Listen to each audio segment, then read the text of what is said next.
Ok, entonces para los compañeros que acaban de ingresar, ay, espérense, se siguen uniendo. Entonces les comentaba, para todos los compañeros que se acaban de ingresar, apenas vamos a empezar, les estaba diciendo que hoy vamos a empezar a ver lo que es el porfiriato, ¿sí? Entonces voy a ocupar que tengamos el cuadernillo de sociales. Vamos a empezar en la página 43, ahí inicia el porfiriato. Entonces, vamos a ver que este periodo de tiempo en el porfiriato fue un periodo de tiempo de 33 años en donde Porfirio Díaz duró 33 años en el poder, ¿sí? Entonces fue un lapso de tiempo muy grande. Pero antes de empezar la clase, vamos a dar un breve resumen de lo que vimos la clase pasada. Hace 2 semanas empezamos a ver lo que fue la época del liberalismo en México. Empezamos a ver lo que fue la época liberal en el país. Empezamos la clase pasada con la instauración de una nueva constitución, ¿sí? Que fue la constitución de 1857. Esa constitución, ¿por qué se hizo? Bueno, si no mal recuerdan, una vez que México pierde la guerra contra Estados Unidos y a la hora de firmar el Tratado de Guadalupe Hidalgo, que es por el cual México pierde más de la mitad de su territorio, bueno, una vez que sucede eso, Antonio López de Santana llega al poder, ¿sí? ¿Qué pasa? Santana ya no tiene la intención de seguirse reeligiendo, pero tampoco tiene la intención de dejar el poder. Entonces, Santana modifica la constitución de 1824. ¿Para qué? Para que el periodo presidencial ya no dure 4 años. ¿Cuánto va a durar ahora? Va a durar indeterminado. ¿Qué significa eso? Que se va a quedar para siempre en el poder. Entonces, Santana se quiere perpetrar para siempre en el poder. A Santana lo apoyan en esta decisión un grupo de mexicanos que se denomina como los conservadores. ¿Quiénes eran los conservadores? Los conservadores eran mexicanos, un grupo de mexicanos que tenían muchísimos privilegios. Eran aquellas personas que querían que todo fuera como siempre ha sido, que la iglesia tenga ahora sí que mucho poder, que ellos basaran mucho sus privilegios en el nombre, ¿sí? Entonces los conservadores vieron con buenos ojos que Santana se quedara para siempre en el poder. ¿Por qué? Porque Santana los iba a seguir apoyando a ellos. Bueno, Santana modifica la constitución y un grupo de personas no está de acuerdo con esto. Esas personas crean un plan o una revolución que se llama la Revolución de Ayutla.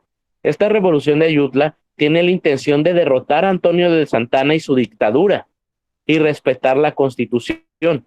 Bueno, ¿quiénes fueron los que encabezaron este movimiento? Fueron Juan Álvarez e Ignacio Comonfort. Estos dos crean la Revolución de Ayutla. Entonces echan a andar esta revolución y logran derrotar a Antonio López de Santana. Entonces, con el triunfo de los revolucionarios, la primera consecuencia es la creación de una nueva constitución, que es la constitución de 1857. ¿Sí? Esta constitución trae a los mexicanos muchas libertades, por eso se le conoce como la época del liberalismo. Acuérdense, el pensamiento liberal es como el pensamiento ilustrado, quería derechos para los ciudadanos. Entonces, esta constitución nueva en México nos va a traer muchísimos derechos. ¿Qué derechos nos trae? Número uno, en México se va a prohibir la reelección. Gracias a la constitución de 1857, en México se prohíbe la reelección. ¿Qué más? Se mete lo que es el juicio de amparo. Y uno de los más importantes, se separa a la iglesia del Estado. ¿Qué significa esto? Que por fin en México la iglesia va a perder todo el poder. Hay que recordar que con la constitución de 1824, en México la única religión permitida era el catolicismo. ¿Sí? En México, desde su creación en 1821, la única religión que se podía profesar era el catolicismo. Por ende, la religión católica tenía muchísimo poder. Llega esta nueva constitución y le quita todo el poder a la iglesia. ¿Sí? ¿Por qué le quita el poder? Por las leyes de reforma, recuerden. Eran 3 leyes de reforma: la ley Lerdo, la ley Juárez y la ley Iglesias. La ley Iglesias, ¿de qué hablaba? Bueno, la ley Iglesias decía que en México el diezmo no iba a ser obligatorio para los más pobres. La ley Lerdo era quitarle propiedades a la Iglesia Católica. La Iglesia Católica tenía tanto poder que te podía tener propiedades a su nombre. Bueno, la ley Lerdo se las quitaba esas propiedades y pasaban a nombre de México. Y la ley Juárez, que decía que la educación tenía que ser laica, libre de religión, y le quitaba todos los demás privilegios a la Iglesia Católica.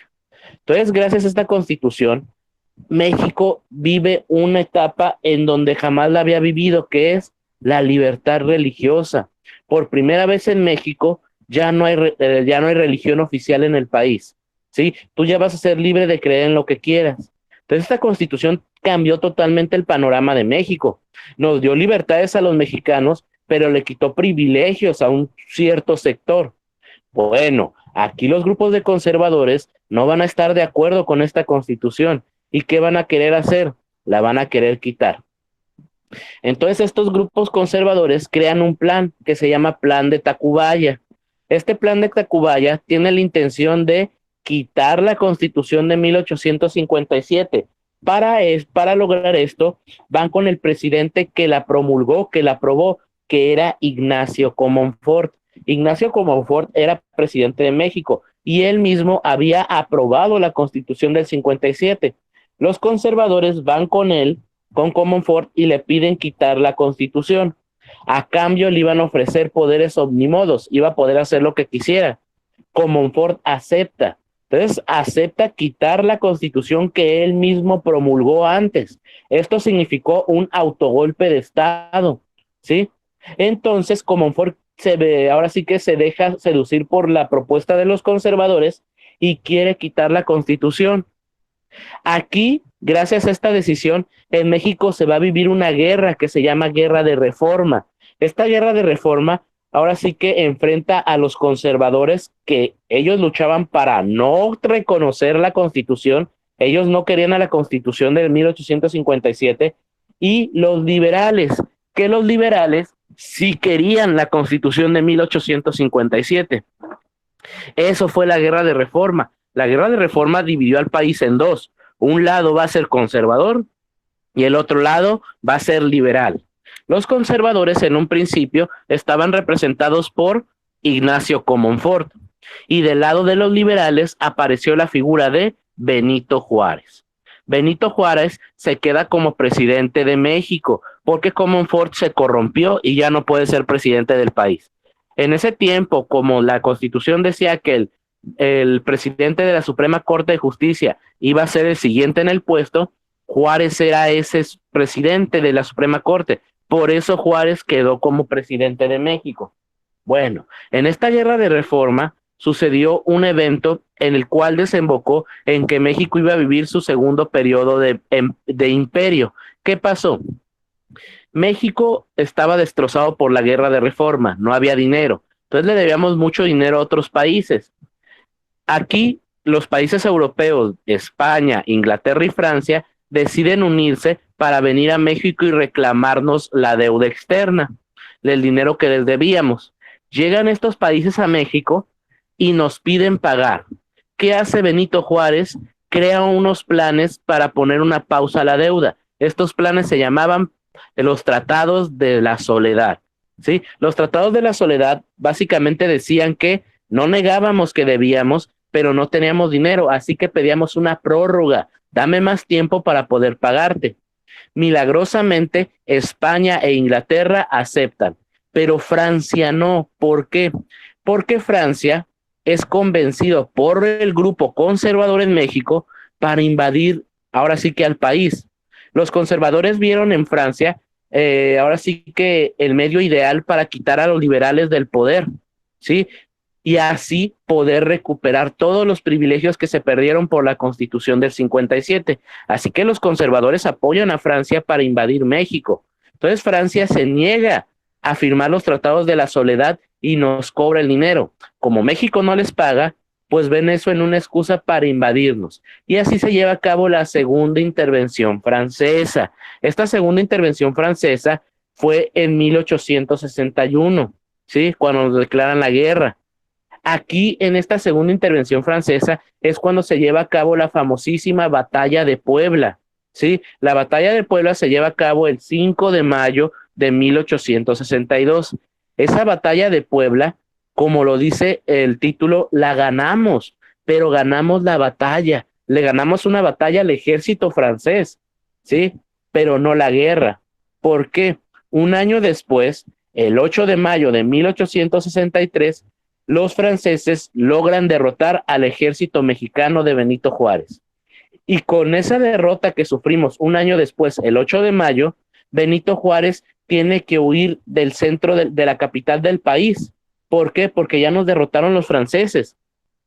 Entonces, como Juárez huye del país, de la capital del país, se va a otros estados de la República. A eso se le conoce como la presidencia errante de Juárez. ¿Por qué? Porque Juárez va a estar de un estado a otro. Donde no estén los franceses con su poder, ahí va a estar Juárez y la República Mexicana. Bueno, como consecuencia de esta derrota que sufrimos con los franceses, México vive su segunda etapa como imperio mexicano. ¿Por qué? Porque los franceses nos van a imponer a un emperador. ¿A qué emperador nos imponen? A Maximiliano de Habsburgo. Para poder lograr esto, Francia firma unos tratados que se llaman los tratados de Miramar. Gracias a estos tratados de Miramar, Maximiliano acepta ser emperador de México. Y así se vive el segundo imperio mexicano. Acuérdense, primer emperador de México, Agustín de Iturbide. Segundo y último emperador que ha vivido México, Maximiliano de Habsburgo. Entonces Maximiliano, gracias a los tratados de Miramar, se convierte en el segundo emperador de México y México empieza a vivir su segunda etapa como imperio. Este imperio de Maximiliano va a durar de 1864 a 1867. Solamente 3 años dura Maximiliano en el poder. Maximiliano, estando en el poder, su gobierno es muy diferente a lo que los conservadores pensaron que iba a ser. ¿Quién apoyaba a Maximiliano en su imperio? Los conservadores y Francia. ¿Quién estaba en contra del gobierno de Maximiliano? Los liberales encabezados por Benito Juárez. Entonces ahora se va a vivir una guerra diferente. La guerra de reforma ya se terminó. Ahora va a ser una guerra entre liberales y el imperio de Maximiliano. Maximiliano, su política de gobierno va a ser muy similar a los liberales. ¿Por qué? Porque Maximiliano va a tener una política liberal, va a haber por libertades sociales. Maximiliano le va a seguir quitando tierras a la iglesia, va a seguir dando derechos laborales a los mexicanos, va a crear leyes a favor de los pobres, de los indígenas. Entonces su gobierno es liberal. Los conservadores pensaron que con Maximiliano iban a recuperar ahora sí que el poder, pero no fue así, fue todo lo contrario, los debilitó aún más. Entonces los conservadores le van a quitar el apoyo a Maximiliano, pero Maximiliano sigue teniendo el apoyo ¿de quién? De Francia y su ejército. Pero Maximiliano también va a perder el apoyo del ejército francés. ¿Por qué? Porque Francia retira las tropas de México y se las regresa a Europa, porque en Europa corría el riesgo Francia de entrar en guerra. Por eso Francia retira las tropas. Entonces México se queda con el apoyo de nadie, Maximiliano se queda con el apoyo de nadie. Y eso lo aprovecha los liberales encabezados por Benito Juárez para derrotarlo. Esto se lleva a cabo en 1867. Se lleva la captura de Maximiliano en el sitio de Puebla. Entonces a Maximiliano lo capturan los liberales. Lo capturamos y lo vamos a acusar de 2 delitos. Uno, de ser el medio por el cual los franceses nos lograron la intervención. Y 2, violar la Constitución de 1857. Para eso, pues el castigo era la muerte por fusilamiento. Entonces a Maximiliano lo acusamos, lo juzgamos y lo condenamos a muerte, ¿sí? Entonces fusilamos a Maximiliano y con la muerte de Maximiliano se termina la segunda etapa del Imperio Mexicano e inicia inmediatamente después la República Restaurada. Aquí en esta etapa de la República Restaurada, que va de 1867 a 1870, de 1867 a 1877, 78, pues se va a vivir una etapa en México que se va a querer reconstruir la República Mexicana. ¿Qué pasa aquí? En esta República restaurada van a destacar los gobiernos de dos presidentes, uno de Benito Juárez y otro de Lerdo de Tejada.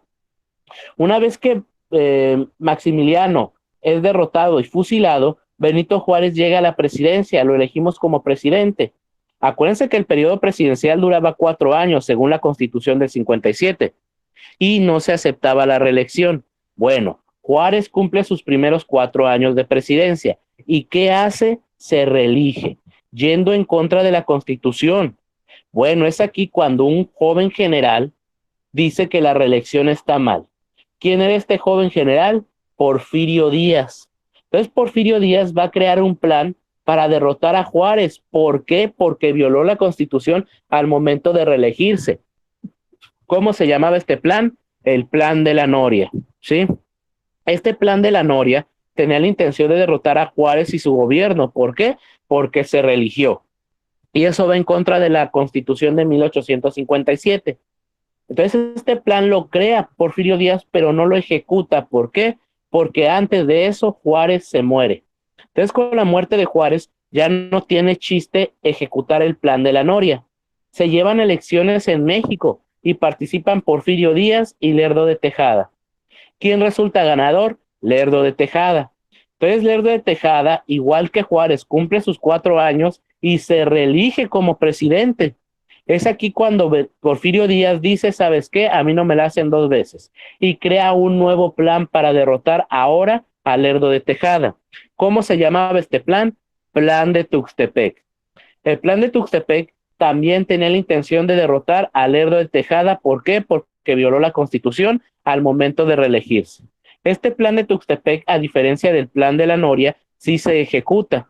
Entonces el plan de Tuxtepec se ejecuta. ¿Quién apoya el plan de Tuxtepec? Militares. Sí, los militares de México apoyan a Porfirio Díaz. Entonces este plan sí triunfa, se ejecuta y triunfa. Logran derrotar a Lerdo de Tejada. Entonces, como Lerdo de Tejada ya no es que el presidente, se pone de presidente interino don José María Iglesias. Durante su interinato se llaman elecciones y el único candidato que se presenta es Porfirio Díaz. Entonces Porfirio Díaz, como único candidato para las elecciones de 1877, gana las elecciones de México y se convierte en presidente de México. Y con eso vamos a iniciar una etapa llamada Porfiriato. Entonces, esto sirvió de resumen de lo que vimos la clase pasada. Vamos a iniciar ahora sí con la clase de hoy. Vamos a ver lo que es el Porfiriato. El Porfiriato, como es un periodo de tiempo que dura 33 años, lo vamos a estudiar de diferentes puntos de vista. Lo vamos a ver desde un punto de vista económico, desde un punto de vista social, desde un punto de vista tecnología, infraestructura y desde un punto de vista a nivel político. Y ahí vamos a sacar una conclusión, si el Porfiriato fue bueno o malo. Entonces, para esto, sí voy a ocupar que me estén participando. ¿Por qué? Porque los voy a poner a leer poquito hoy. Entonces, como vamos a empezar a leer hoy, vamos a empezar a utilizar el cuadernillo en la página 43. Entonces, todos compañeros, por favor, váyanse a su página 43 de su libro de sociales. ¿Sí? Ahí hasta arriba va a estar una fotografía de Porfirio Díaz. Entonces, ahí vamos a iniciar en donde dice situación económica mexicana entre 1877 y 1910. ¿Ya están todos ahí en la página 43?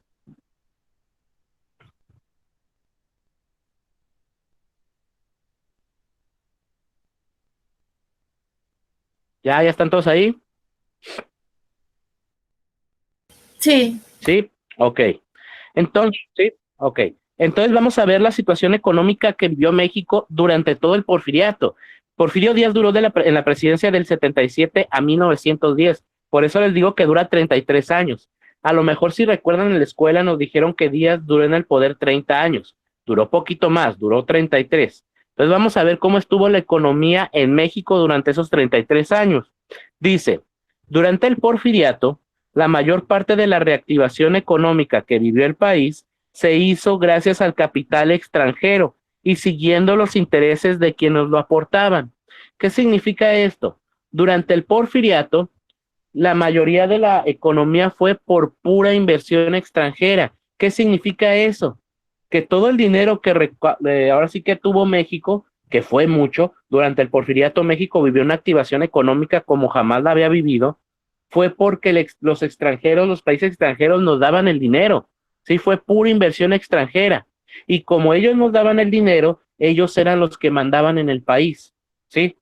Entonces la inversión extranjera fue la principal fuente de ingresos del país, eh, siguiendo los intereses de quienes lo aportaban, sin que ello redundara en una mejora real de la vida de la mayor parte de la población, aunque sí generó beneficios para unos cuantos industriales y hacendados. ¿Qué significa esto? Si México alguna vez pudo haber dicho que fue primermundista, fue durante el Porfiriato. ¿Por qué? Porque Díaz sacó a México de una pobreza que había vivido desde el principio de su historia. Gracias a Díaz, en México se va a acabar la pobreza en el país, como país. ¿Por qué? Porque eso no significó que todos los mexicanos estuviéramos bien, ¿sí? La mayoría de los mexicanos durante el Porfiriato, vamos a ver que fuimos pobres. Muy pocos mexicanos se aprovecharon de la política de Díaz. ¿Quiénes se aprovecharon de esa política? Los que ya tenían dinero, ¿sí? Entonces, sí va a mejorar la economía en el país, pero no la realidad económica de los mexicanos, ¿sí? Eso fue es un breve resumen de lo que vamos a ver en aspectos económicos del Porfiriato. Vamos a mejorar como país económicamente, pero no eso significa que va a mejorar la calidad de vida para los mexicanos. Dice positivismo, lema, orden y progreso. Esa idea del positivismo es una corriente filosófica que nace en Francia. Vamos a ver que Porfirio Díaz estaba traumado con Francia, se creía francés. Todo lo que sucedía en Francia se lo quería traer a México. Entonces, este positivismo, esta corriente de orden y progreso, básicamente decía que para tú lograr algo, primero tienes que tener orden y después el progreso. Mantener controlado todo y después vas a poder progresar. Así como se los cuento suena muy bien, pero esta idea se puede traducir también como el fin justifica los medios. ¿Sí? ¿Por qué? Si a ti te preguntan, ¿qué quieres hacer? Quiero a lo mejor, no sé, poner un negocio. ¿Qué tienes que hacer para hacerlo? Bueno, para hacerlo ocupo tener dinero. ¿Sí? Ok, hazlo, pero a lo mejor para la obtención del dinero tengo que a lo mejor no pagarle, pedir prestado y no pagar, tengo que a lo mejor hacer fraude, no sé, hazlo, ¿por qué? El fin justifica los medios, orden y progreso. Porfirio Díaz, ¿qué quería? Sacar adelante al país, al país ponerlo en primer mundo. ¿Qué tenía que hacer para eso? Quitarle privilegios y derechos más que nada a los mexicanos. Y eso lo hizo Porfirio Díaz. Vamos a ver más adelante que Porfirio Díaz aplicó esta ideología de orden y progreso a rajatabla, ¿sí? No permitía que ningún mexicano se le levantara en nombre del progreso. Si tenía que matarlos, los mataba, ¿sí? Entonces, el lema del porfiriato era orden y progreso. Ese es su lema. Y la ideología es el positivismo. ¿Qué otro lema tenía Porfirio Díaz? Mátalos en caliente. Ese era otro lema que tenía Porfirio Díaz. Mátalos en caliente. ¿Por qué?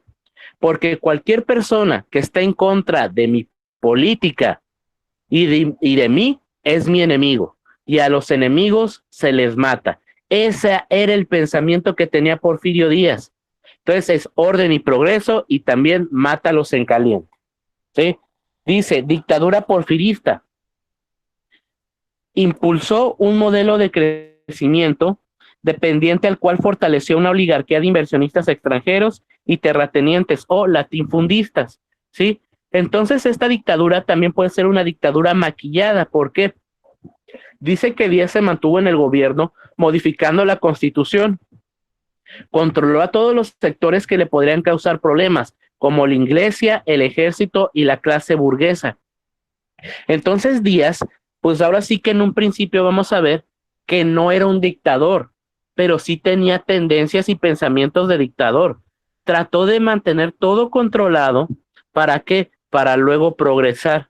Nos dio una falsa idea de democracia para después quitárnosla, ¿sí? Entonces esto es apenas la introducción. Todavía no entramos a ver los diferentes puntos de vista que les dije. Entonces, dictadura porfirista, acuérdense, lema del porfiriato, orden y progreso. Su ideología, el positivismo, eso viene de Francia. ¿Cuál fue la fuente principal de ingresos económicos de México durante el porfiriato? La inversión del extranjero. Y eso significó que los extranjeros tomaban las decisiones en el país. Obviamente, Díaz las hacía, pero Díaz tomaba esas decisiones dependiendo de las necesidades de los extranjeros o de los inversionistas. Entonces, aquí vamos a ver las características de política del primer periodo de Porfirio Díaz. Aquí vamos a ver la política de Díaz en su primer periodo como presidente. ¿Por qué? Porque Porfirio Díaz duró más de 5 periodos como presidente de México. Se aventó como 7 u 8, ¿sí? Entonces vamos a ver las características del primer periodo de Porfirio Díaz. Porfirio Díaz llega al poder en 1877. Entonces vamos a ver su periodo del 77 a 1881. A ver qué hizo. Bueno, dice, política liberal moderada. ¿Qué significa esto? Que sí aceptaba lo que son los derechos liberales, pero moderadamente. ¿Qué significa eso? Que Porfirio Díaz te respetaba a ti cualquier derecho que tú tuvieras, siempre y cuando no afectara su forma de gobierno. Si esa libertad que tú tenías como mexicano afectaba su forma de gobernar, eso no te lo iba a aceptar. Por eso es política liberal moderada. También tuvo una política conciliadora. ¿Qué significa esto? Acuérdense que México desde un principio vivió siempre dividida, conservadores, liberales, siempre estuvo dividido el país. Entonces aquí había una pelea todavía, aunque hubiera llegado Díaz al poder, todavía los liberales estaban peleados con los conservadores. Había iglesistas, gente que quería que la iglesia tuviera el poder, y lerdistas. Acuérdense que Porfirio Díaz quita del poder a Sebastián Lerdo de Tejada. Entonces había gente que todavía quería a Lerdo de Tejada en el poder. Entonces aquí Díaz logró lo impensable, logró que estos grupos que estuvieron peleados históricamente desde que nació México limaran asperezas y trabajaran juntos para sacar adelante al país. ¿Cómo logró esto Porfirio Díaz? Sobornándolos, ¿sí? Les dio dinero y a los que no aceptaron alinearse al nuevo gobierno, ¿qué hizo con ellos? Los mató, ¿sí? Así vamos a ver que Díaz arreglaba sus problemas matando gente. ¿Qué más hizo? Atrajo a la inversión extranjera. Inglaterra, Francia, Estados Unidos, España, Alemania, Bélgica, Italia y Holanda. México entró en el sistema capital mundial. Fomentó la implementación del positivismo como corriente ideológica, orden, progreso y desarrollo económico. Saneó las finanzas públicas. México, por primera vez en su historia, ya no tenía deuda, ya no le debíamos a ningún país. Gracias a Porfirio Díaz, en su primer periodo, mejora la economía de México. México ya no tiene deuda. ¿Qué más? Aquí viene lo poquito feo. Controló con mano dura a los grupos indígenas yaquis de Sonora y Chihuahua, a los cuales sometió, persiguió y castigó, sofocando cualquier rebelión. El gobierno de Díaz echó mano de la fuerza policíaco-militar o policía rural llamada los rurales. Aplicó la ley fuga o pena de muerte a quienes alteraban el orden o eran opositores a su régimen. Ahí aplicó el orden y progreso. ¿Por qué? Los grupos indígenas yaquis y cualquier persona que se levantara en contra de las políticas de Díaz, pues eran gente que estaba desordenando al gobierno. ¿Y qué quería Díaz? Primero orden y después progreso. Entonces, para mantener el orden, ¿qué hizo con estos grupos que se rebelaban en contra de ellos? Los mandaba matar, ¿sí? Ahí es cuando les digo, el fin justifica los medios. ¿Qué tengo que hacer para que esta inversión no se me vaya? Pues evitar que haya levantamientos. Y si los tengo que matar, los voy a matar. El fin justifica los medios, orden y progreso. Eso fue lo que hizo Porfirio Díaz. Díaz se va a ensañar, vamos a ver, con los grupos yaquis indígenas. ¿Por qué? Porque eran los únicos que se animaban a levantarse en contra de Díaz. Entonces, durante el porfiriato, Porfirio Díaz llevó al borde de la extinción a la comunidad yaqui, ¿sí? Entonces, gracias a esto infundió un miedo a los mexicanos, porque ya teníamos miedo a levantarnos o reclamar un derecho. ¿Qué más? Sus colaboradores fueron liberales, los cuales se hacían llamar los científicos, y tenían mucha influencia en su gobierno.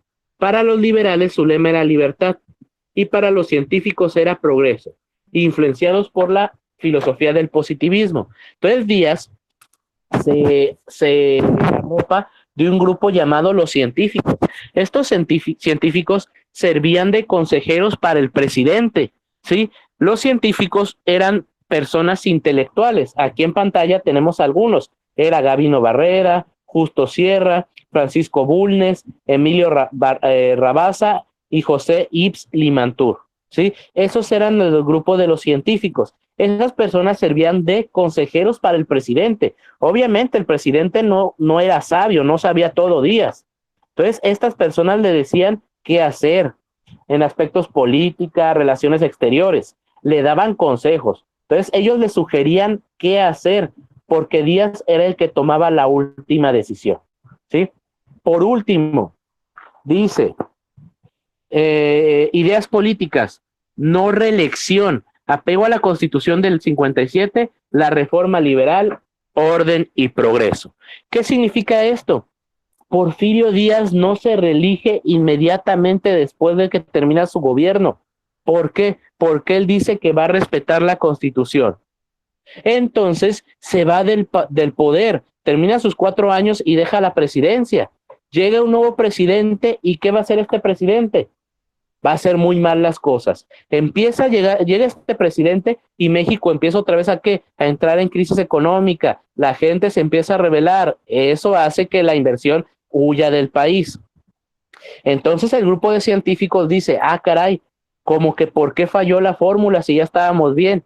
Pues aquí nos falta Porfirio Díaz. Así que, ¿qué hacen los científicos?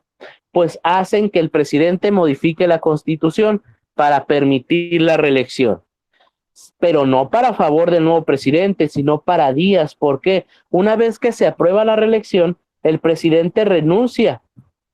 ¿Y quién va a llegar al poder de nuevo? Porfirio Díaz. Entonces Díaz no estuvo 33 años de manera ininterrumpida en el poder, sino que se fue del gobierno como 2 semanas nada más. Y a partir de este momento, Díaz no va a soltar la presidencia. Entonces aquí vamos a empezar a ver lo que es el segundo y tercer periodo como presidente de Díaz. Aquí vamos a ver que ahora sí Díaz va a sacar de lo que va a tratar su gobierno. Dice, segundo y tercer periodo de Díaz. Porfirio Díaz centraliza el poder en su persona. ¿Qué significa esto? Que Porfirio Díaz va a tomar el poder tanto del Ejecutivo como del Legislativo y Judicial. ¿Sí? Él va a tomar todas las decisiones de gobierno en México. Él va a tomar todas las decisiones también de leyes, de quién va a entrar y salir en la cárcel. Si bien va a seguir existiendo la división de poderes entre comillas, ejecutivo, legislativo y judicial, bueno, el ejecutivo va a ser el que va a mandar, el judicial y el legislativo van a estar para servir al presidente. Entonces Díaz va a tomar todas las decisiones. Si Díaz ocupaba una ley que justificara la creación digamos, de quitarle tierras a los indígenas, el legislativo tenía que crear esa ley. Si Díaz quería meter a la cárcel a alguien sin que hubiera habido algún delito, pues el Poder Judicial tenía que aceptar eso. Entonces Porfirio Díaz va a someter a los poderes a su favor. ¿Qué más? Durante el porfiriato, los mexicanos no teníamos derecho a elegir a nuestros representantes. Porfirio Díaz nos quitó el derecho al voto. ¿Por qué? Porque Díaz decía que los mexicanos no estábamos preparados para elegir a nuestros representantes. Y tenía cierta razón. ¿Por qué? Con lo que hemos visto hasta ahora de clase, ¿qué pasaba cuando los mexicanos no estábamos de acuerdo con el gobierno? ¿Qué hacíamos nosotros?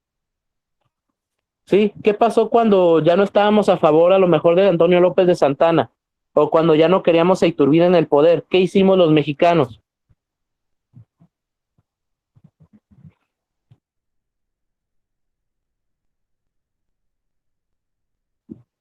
¿Qué hacíamos? ¿Qué hacíamos cuando no estábamos de acuerdo con un gobierno? Levantarse en armas. Levantarse en armas, ¿verdad?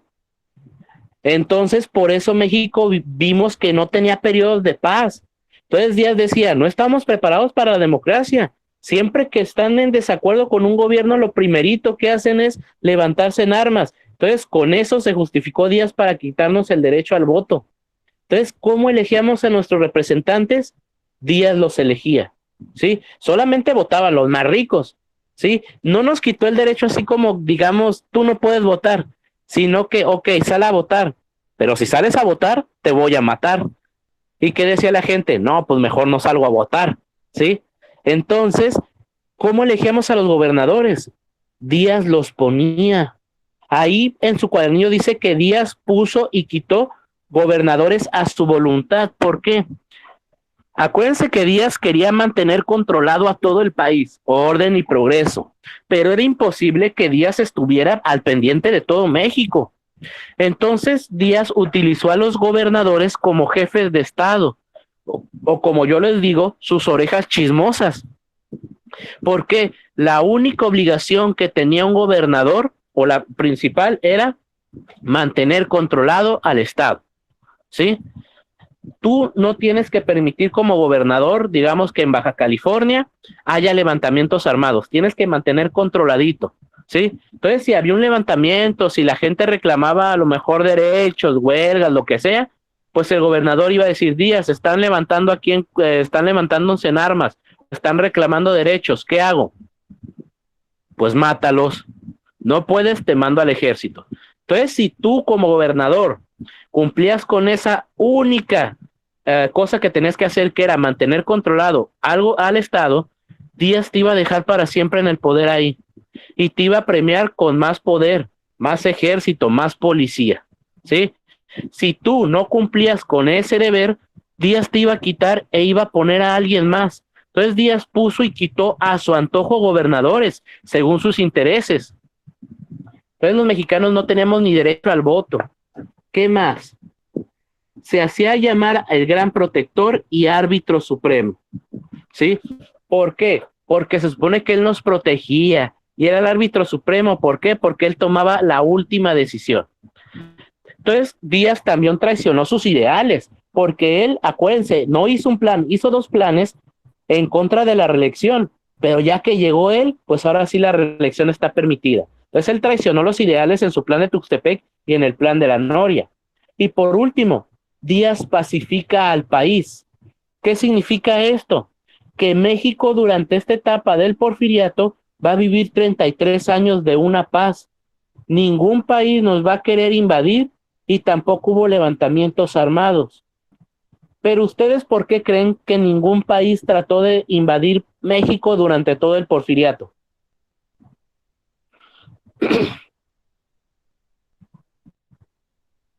Porque Porfirio andaba de lambiscón con los demás países. ¿Por qué creen que ningún país nos quiso invadir de nuevo? Por la inversión. Sí, porque andaba, como dice el compañero, andaba de lambiscón, o mejor dicho, ya tenían inversión, así es, ¿sí? Pues ahora recursos, ¿verdad? Ya lo estaban haciendo los países extranjeros. ¿Cómo? La inversión extranjera no crean como que, voy a poner una fábrica, no. O sea, sí ponían una fábrica, pero aparte se llevaban todo. México servía solamente para poner la fábrica, construir las cosas y llevárselas. Cualquier parecido con lo que está pasando ahorita, ya saben, es mera coincidencia. Pero eso pasaba durante el porfiriato. A México solamente lo agarraban como un lugar para traer su empresa, porque en su país de origen no podían hacerlo. Entonces, para eso nos daban dinero. Entonces, ¿qué necesidad hay? Y aparte, si a algún país se le ocurría invadirnos, nos iban a defender todos los demás países que estaban invirtiendo en México. Entonces, por eso ningún país nos declaró la guerra. ¿Y por qué en México no hubo levantamientos armados? Pues porque teníamos miedo, porque sabíamos que al que se levantara en contra de Díaz, si a bien le iba, lo iban a meter a la cárcel. Si no, te voy a matar. Entonces los mexicanos no nos levantamos en armas porque estuviéramos muy contentos con Porfirio Díaz, sino que teníamos miedo. Entonces por eso hubo paz. A esa paz se le llama paz porfiriana o paz ficticia, ¿sí? Entonces ahí vimos el aspecto político del gobierno de Díaz durante todo el porfiriato. Entonces aquí, viendo el aspecto político, pues estamos viendo que al menos en aspectos políticos, Porfirio Díaz sí fue un retroceso para los mexicanos y México, ¿sí? Entonces ahí en aspectos políticos, a lo mejor ahí sí, tachecita para Porfirio Díaz. Pero ahorita vamos a ver lo que es aspectos económicos, aspectos de modernización del país. Y vamos a ver ahí que sí, México creció gracias a Porfirio Díaz. Entonces, vamos a ver los aspectos económicos de México, ¿sí? Entonces, ahí en su cuadernillo vamos a ver, vamos a ver los aspectos económicos o de modernización del país. Entonces, a ver, esperen un poquito. Dice, características económicas, expansión del capitalismo y la inversión extranjera. Fomentó el crecimiento económico, promoviendo políticas liberalizadoras. ¿Qué son políticas liberalizadoras? Privatización de la economía nacional y se abrieron las puertas de un México al capital extranjero. Desarrolló la economía mercantil, la agricultura de exportación, los sistemas de comunicación y transporte, la minería y el petróleo. Entonces aquí en aspectos económicos vemos igual, la principal fuente de ingresos de México va a ser la inversión extranjera. Pero aparte de eso, Porfirio Díaz va a incrementar o va a fomentar la economía de mercado, la economía mercantil. ¿Qué significa? Quería que México ya comercializara.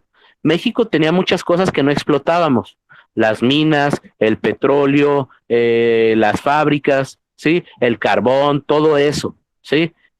Bueno, como Díaz decía que nosotros no le sacábamos provechos, pues permitió que los extranjeros vinieran y se llevaran todo.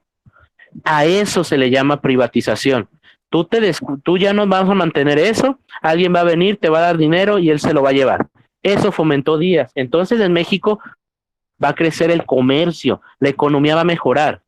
Entonces, eso en aspectos económicos. En aspectos de modernización, ¿qué más hizo Porfirio Díaz? Bueno, Díaz moderniza el país gracias a la expansión del ferrocarril, el cual interconectó a las regiones distantes y el traslado de mercancía. Entonces, Porfirio Díaz nos va a traer el ferrocarril.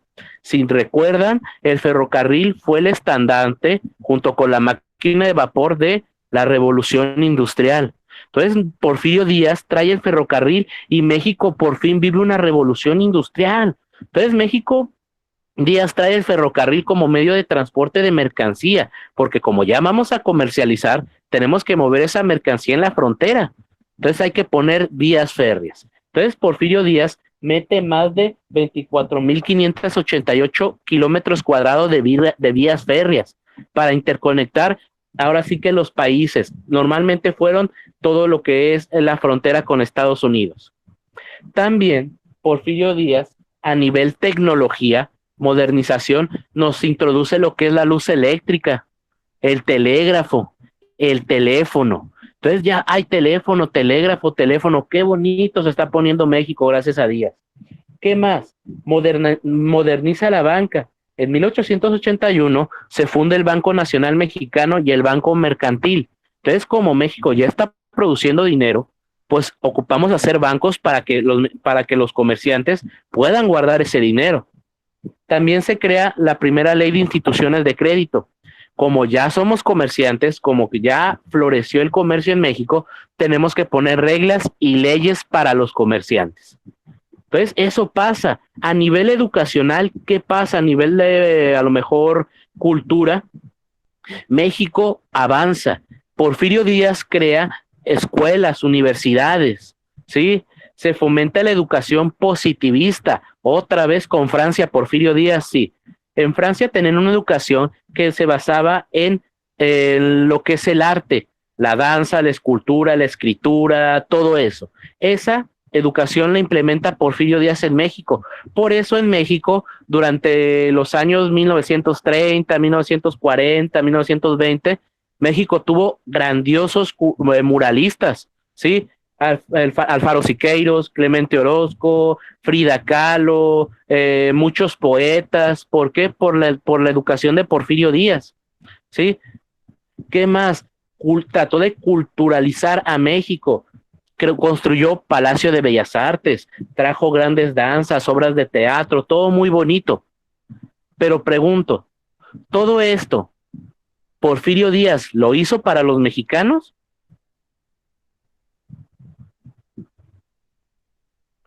¿Ustedes qué creen? ¿Trajo todo esto para los mexicanos o para los extranjeros?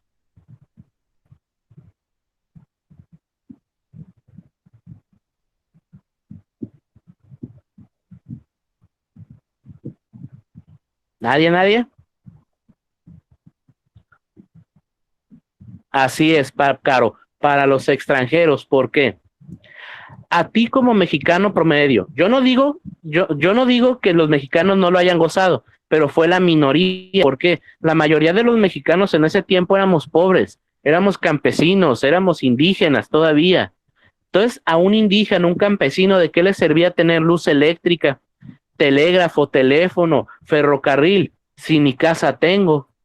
¿De qué me sirve tener bancos si no teníamos dinero? Vamos a ver que a los campesinos, a los indígenas, no se les pagaba con dinero, ¿eh? ¿De qué me sirve tener escuela si no puedo entrar a ella? ¿Por qué? Porque me la paso trabajando desde niño. ¿De qué me sirve a mí tener Palacio de Bellas Artes si no tengo dinero para pagar una entrada y no me permiten entrar a ver una obra de teatro? Entonces, todo esto que creó Porfirio Díaz, que suena muy bonito, sí, en la actualidad nosotros lo gozamos, pero todo esto fue creado para los extranjeros, para los ricos, para los mexicanos acomodados de clase alta, para la clase media. Fue hecho para las personas que invertían en el país, no para los demás mexicanos, ¿sí? Pero no podemos negar que México mejoró. Entonces, en aspectos económicos y modernización, ahí sí México mejoró enormidades durante el Porfiriato. Entonces, ahí también sí, palomita para Porfirio Díaz. Entonces, vamos 2-1. En aspectos políticos nos fue mal, pero en aspectos económicos y modernización, palomita. Entonces, hasta ahorita va ganando el Porfiriato. Pero ahora vamos a la parte triste. Vámonos a lo que es la parte de la sociedad. Vamos a ver aspectos sociales. ¿Cómo vivió la sociedad en México durante el Porfiriato? Entonces, aquí nos vamos a ir hasta la página 46. Ahí en su página 45 vamos a ver lo que es la modernización en los sectores de agricultura, ganadería, minería, industria. Eso léanlo ustedes en su casa. Ahí vamos a ver cómo modernizó esos sectores. Ahí donde dice paz porfiriana, inversión extranjera, industria, minería y vías férreas de comunicación. Eso es un resumen de lo que acabamos de ver. Entonces nos vamos a ir hasta donde dice latifundismo. Les pregunto, ¿ustedes alguna vez han escuchado la palabra latifundio? No. ¿No? Esa palabra latifundio y latifundismo a lo mejor nunca lo han escuchado. ¿Por qué? Porque ese latifundio fue tan malo que ahorita nuestra Constitución lo prohíbe. El latifundismo está prohibido en México. ¿Por qué? Porque fue horrible. Vamos a ver lo que fue el latifundismo. Dice, latifundismo. En 1883 se promulga la Ley de Deslinde y Colonización de Terrenos Baldíos. Se crean los latifundios laicos, propiedades concentradas en unas cuantas familias. Entonces, ¿qué es un latifundio? Un latifundio son grandes cantidades de tierra que le pertenecen a una o a pocas personas. Cuando digo grandes cantidades de tierra, no se imaginen que soy dueño de 1 hectárea, 2, 3, 4 hectáreas, no. En ese tiempo se dice que una sola persona era dueña de la mitad de todo Monterrey. ¿Sí? La mitad de Monterrey era de una sola persona. Eso es un latifundio. Eso lo fomentó Porfirio Díaz. ¿Por qué? Durante el Porfiriato, la población que había en México no es la misma que tenemos en la actualidad. Éramos mucho menos personas. La mayoría de esa gente vivía en el centro o en el sur del país. Y para acá, para el norte, no había nada. Casi no había nada. Entonces, era terreno que no tenía dueño. Estaba baldío, como dice la palabra. Entonces Díaz le chocaba que hubiera terreno sin habitar, que no produjera. Porfirio Díaz quería mantener a todo México trabajando, que todo el territorio nacional estuviera produciendo algo. Entonces, ese terreno baldío pues no le servía. Entonces creó esta ley que iba enfocada para poblar ese territorio. Entonces, si se los digo así, suena bien esta ley, ¿verdad? Es poblar territorio baldío, pero bueno, esta ley iba dirigida ¿para quién? Para gente que ya tuviera propiedades. No crean que iba dirigida para una persona que no tenía casa. No, era para gente que tuviera dinero y que ya tuviera propiedad. Entonces Díaz decía, los invitaba, ok, ¿de cuánto es tu terreno, digamos? Pues mi terreno es, digamos, de Tijuana, aquí poniendo un ejemplo, Tijuana, yo soy dueño de las 5 y 10 hasta a lo mejor el Aguacaliente. Ah, ok. ¿No te interesa agarrar más territorio? ¿Cuánto? Lo que tú quieras. Ah, ok. Pues entonces mi territorio ahora voy a agarrar, no va a ser de las 5 y 10 al Aguacaliente, va a ser a lo mejor hasta playas de Tijuana. Y para atrás voy a agarrar también hasta la presa. Ok, perfecto, agarra todo ese terreno. Pero todo ese terreno nuevo que tú agarraste, no quiero que lo tengas de adorno, quiero que lo pongas a trabajar. Pon una fábrica, explota las minas, petróleo, pon una hacienda, pon algo, pero pon a trabajar todo ese territorio. Entonces así suena muy bien, porque van a poner a trabajar territorio. Pero ¿qué pasaba si dentro de todo ese territorio que ya agarró el nuevo dueño, había terrenos de comunidades indígenas? Si había campesinos por ahí. Esas tierras que ya tenían dueño, ¿se les van a respetar? No, ¿por qué? Porque ahora se las tienes que dar al nuevo dueño. Entonces esta ley fomentó el despojo de tierras comunales a los grupos indígenas. Por eso los grupos indígenas yaquis se le rebelaban tanto a Porfirio Díaz, porque les estaban quitando su terreno, ya no tenían dónde vivir. Y estas personas, si se oponían a darle su territorio al nuevo dueño, ¿qué creen que les iba a pasar?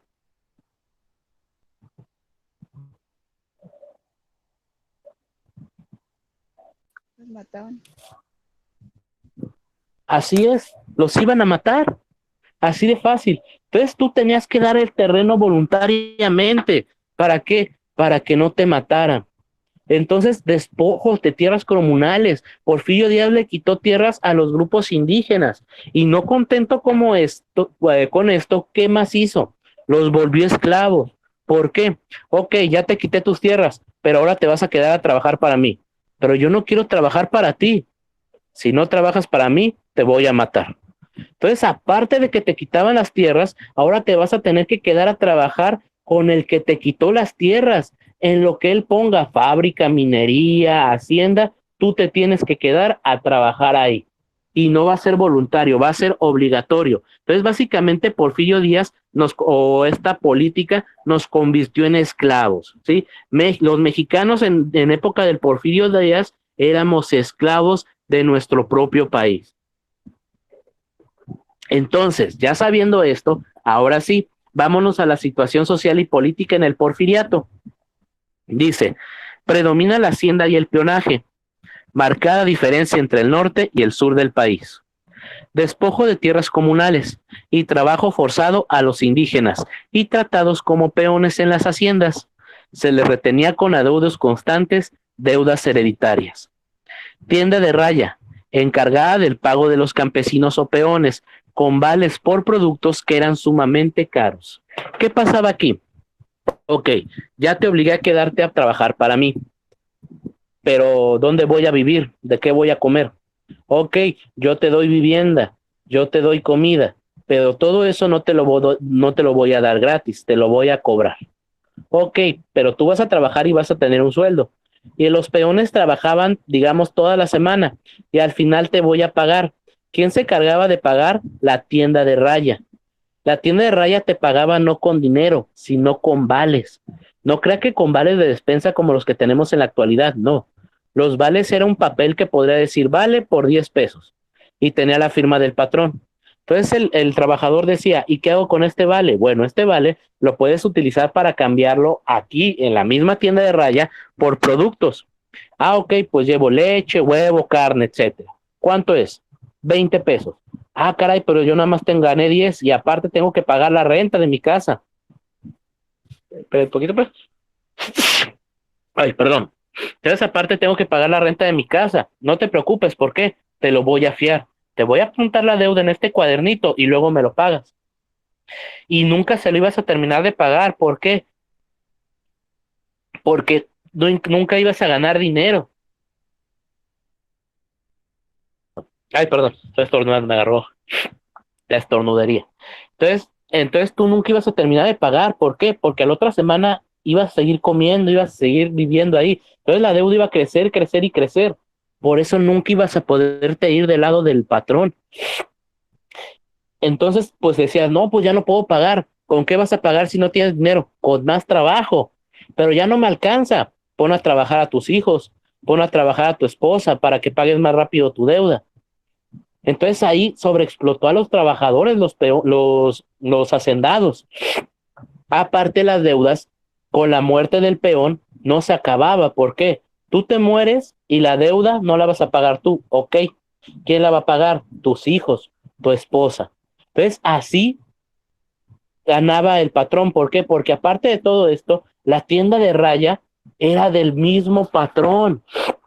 Entonces este era un negocio más que redondo. ¿Por qué? Porque el patrón ni te está pagando dinero, te está pagando con vales que tienes que cambiar forzosamente en su tienda de raya por productos que te los está vendiendo carísimos. Entonces, siempre vas a estar trabajando para él, nunca va a perder trabajadores. Esa era la realidad de la mayoría de los mexicanos. Si nosotros hubiéramos nacido en la época del porfiriato, lo más seguro es que hubiéramos sido peones. Dice, rebelión de los indios yaquis de Sonora y Mayas en Yucatán. 1892, masacre de Tomochic, Chihuahua. Gran desigualdad social, más de 10 millones de analfabetas. Clase alta, hacendados, funcionarios de gobierno, dueños de bancos, comercios, industria, extranjeros y europeos estadounidenses. Eso será la clase alta, ¿sí? La clase media, ingenieros, médicos, abogados, empleados de oficina, pequeños comerciantes y propietarios. Clase baja, obreros, artesanos, vendedores de alimento, dependientes de comercios, trabajadores calificados. Clase baja rural, campesinos, jornaleros, peones, mineros, sirvientes. Estos, la clase baja, tanto la rural como la urbana, pues eran los que más sufríamos durante el porfiriato. Los obreros trabajaban en fábricas con salarios miserables y largas jornadas de 10 a 12 horas diarias, ¿sí? Con condiciones deplorables e insalubres, desigualdad, discriminación y maltrato. Censura a la oposición política y encarcelamiento a los líderes políticos. Entonces, ya viendo esto, pues podemos decir que a la mayoría de los mexicanos nos fue de la patada con Porfirio Díaz. Entonces, aquí en aspectos sociales, pues creo que podemos decir que fue tachecita para Porfirio Díaz. Entonces ya vimos lo que es el porfiriato en 4 eventos o en 4 aspectos, en aspectos políticos, en aspectos sociales, en aspectos económicos y en aspectos de modernización. Entonces, en aspectos económicos quedamos que palomita para Díaz, en aspectos de modernización también, en aspectos políticos no, y en aspectos sociales tampoco. Entonces fue un 2-2. Pero ya ustedes sabiendo todo esto de Porfirio Díaz, les lanzo esta pregunta. ¿Ustedes qué opinan? ¿El porfiriato fue bueno o malo para México? ¿Qué opinan ustedes? Pues fue bueno para México, para el crecimiento de nuestro país, pero fue malo para nosotros los mexicanos y más para los de clase baja. Los de clase alta eran los únicos que lo disfrutaban, pero la mayoría era gente pobre. Ok, entonces usted, compañera, dice que fue bueno para México, pero no para los mexicanos. A esa conclusión también yo llegué. El porfiriato fue buenísimo para México, pero malo para los mexicanos. Ahí la compañera Caro puso que malísimo también. En México, la percepción de Porfirio Díaz son dos, normalmente. Algunos mexicanos dicen que Porfirio Díaz ha sido el mejor presidente de México y otros dicen que ha sido el peor. ¿Por qué? Los que dicen que fue el mejor, que sacan las cosas buenas, la economía, lo que es aspectos de modernización, las escuelas. Los que dicen que es malo, pues sacan lo feo. Vivíamos como esclavos, no podíamos votar, nos mataban por cualquier cosa. Pero nosotros ya viendo, ahora sí, ya sabiendo la historia de Porfirio Díaz, del porfiriato, que faltan muchísimos más datos, pero esto es lo que ocupan ustedes para pasar su examen, pues la mayoría podemos ver que sí fue necesario. ¿Por qué? Porque el porfiriato sacó del hoyo a México, nos trajo paz, México creció a nivel económico. Si no hubiera sido por Porfirio Díaz, a lo mejor hubiéramos estado en la pobreza con guerras, a lo mejor otro país hubiera llegado y nos hubiera conquistado, quién sabe.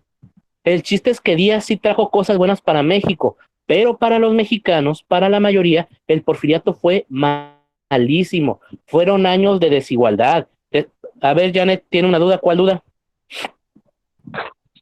Ya ve que dijo que en política tuvo tache y en sociales tuvo tache, pero ¿cuáles fueron las dos palomitas que tenía? Economía y aspectos de modernización en México.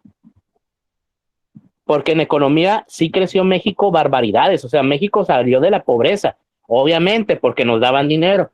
Y a nivel modernización, pues Díaz trajo luz eléctrica, teléfono, telégrafo, el ferrocarril, pavimentó calles, entonces sí mejoró México.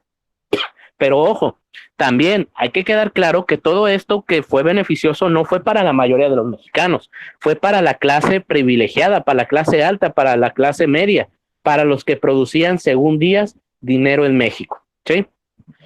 Entonces, por eso les digo, ustedes a lo mejor ya saben la verdadera historia, ¿sí? Entonces ya cada uno sacará su conclusión de si fue bueno, fue malo o más o menos, ¿sí?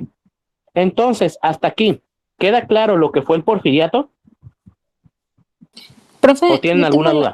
Sí, yo tengo la duda de saber qué significó, o más bien qué fue bueno, de qué se trató la masacre de Tomochic en Chihuahua. De Tomochic.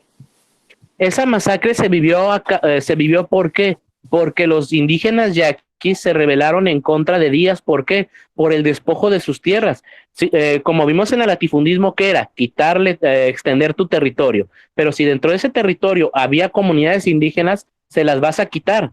Entonces los indígenas yaquis de Chihuahua y Sonora, ahí en Chihuahua, en Tomochic, se rebelaron en contra de esta decisión de Díaz. Entonces, ¿qué hicieron? Los mataron. Fue una masacre. Por eso les digo que Díaz en su gobierno llevó al borde de la extinción a las comunidades indígenas. Los indígenas yaquis eran los únicos que peleaban. ¿Por qué? Ya no tenían nada que perder. Lo único que tenían eran sus tierras y se las estaban quitando. Entonces se levantaron en contra de esa decisión. ¿Y qué hizo Díaz? Los mató. Así de fácil, ¿sí? Esa fue la masacre de Tomochic, Chihuahua. Y todavía faltan otras, ¿sí? Entonces, hasta aquí, ¿alguna otra duda que tengan del porfiriato? No. No, ok. Entonces, ¿qué vamos a ver ahorita? Ahorita vamos a ver algunos antecedentes de la revolución, ¿sí? ¿Por qué? Porque vamos a ver que los mexicanos ya no vamos a querer a Porfirio Díaz en el poder. Bueno, sabiendo todo esto, creo que suena obvio, ¿verdad? Pero sucedieron eventos puntuales que hicieron que los mexicanos ahora sí nos animáramos para levantarnos en contra de él. Pasaron eventos que hicieron que se nos quitara el miedo y ahora sí quisiéramos quitar a Díaz del poder. Entonces aquí vamos a ver algunos antecedentes de la Revolución Mexicana. Ahí vienen desde 1900 hasta 1910. ¿Sí? Aquí son eventos que sucedieron que hicieron que los mexicanos ya perdiéramos el miedo y quisiéramos derrotar a Díaz. Entonces dice, 1900, se publica el periódico Regeneración, por los hermanos Ricardo y Enrique Flores Magón. 1902, aparecen pequeños grupos políticos llamados clubes liberales. El más conocido se dio en San Luis Potosí con Ponciano Arriaga. 1904, ese subráyenlo, ¿sí? Dice, 1904, se reforma la Constitución Política de México, estableciéndose que el periodo presidencial se alarga de 4 a 6 años y se instituye la vicepresidencia. Aquí Díaz vuelve a modificar la Constitución. ¿Para qué? Para que el periodo ya no dure 4, ahora va a durar 6. Y aparte va a poner la figura del vicepresidente. ¿Por qué? ¿Alguien sabe de qué sirve la figura del vicepresidente?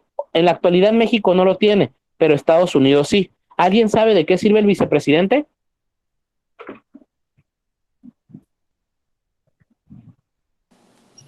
Pues es el que se encarga de la presidencia en caso de que el presidente llegue a faltar, ya sea por muerte Así, o por renuncia o porque lo o por, corran. ajá, ¿Sí? porque lo corren.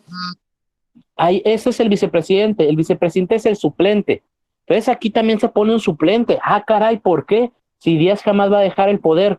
Bueno, para estas fechas de 1904, Porfirio Díaz ya era muy adulto, ya tenía una edad avanzada.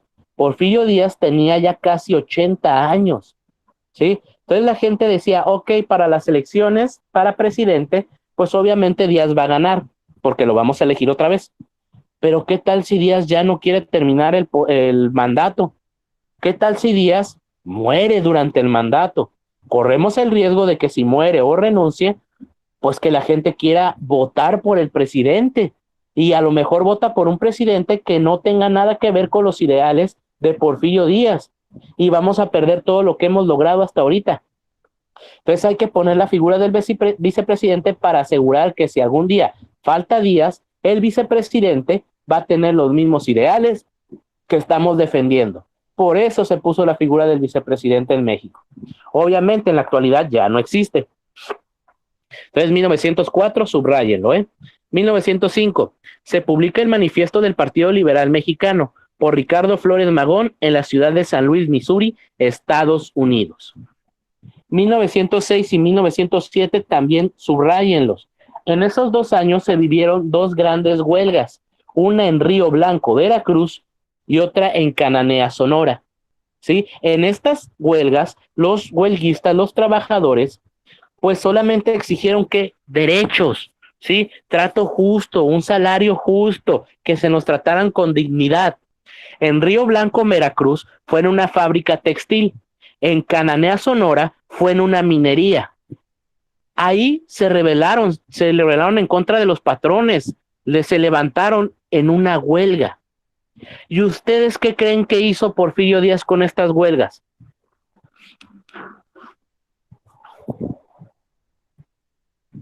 ¿Qué creen que hizo? ¿Dialogó? ¿Los mandó a matar?